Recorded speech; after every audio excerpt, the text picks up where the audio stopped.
Hi everyone, Jess here reporting for Total Telecoms. We're here at Connected Britain today and I'm joined by Darren Woods, CFO of Fibre. So for those of us who aren't that familiar with your company, could you start by telling us a little bit about Fibre? Yeah, certainly. Good morning. It's nice to meet you. Well, you might not have heard of us because we are quite new. We only started in March 2021, so we're one of the next generation of FTTP providers into the market. There's plenty that started before us, but we come to this quite late into the game, but we bring a lot of experience. So, very experienced management team, been in the sector for a number of years.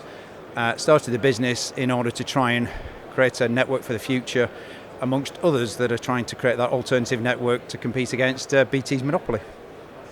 Amazing. So could you tell me a little bit about what makes Fibre different to other altnets in the UK? Yeah, I mean, we think we're quite unique actually. There's lots of altnets out. There's probably 100 that's been created in the last few years. We build to exchange boundaries, so we're very, very big on copper exit.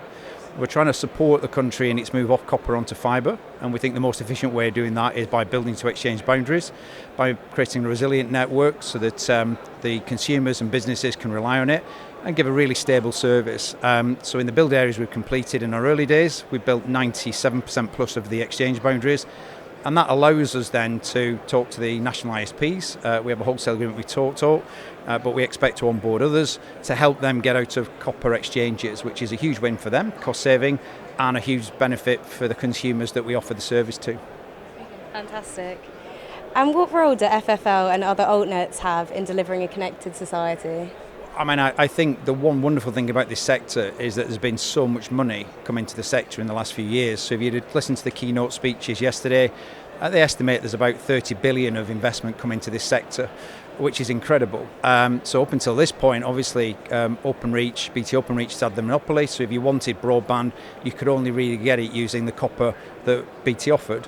Now you've got 100 plus companies out there that are investing significantly to provide alternative networks. So in addition to BT and Virgin Media's investment, all these other players are trying to provide an alternative network. So I mean, that in itself is fantastic. And I think the altnets in themselves and the investors behind them have created that new competitive market. And if you think about it from a consumer point of view, the consumer always wins where there's competition. Absolutely. So your mission statement is connectivity for everyone. What challenges do you see for achieving this in the UK?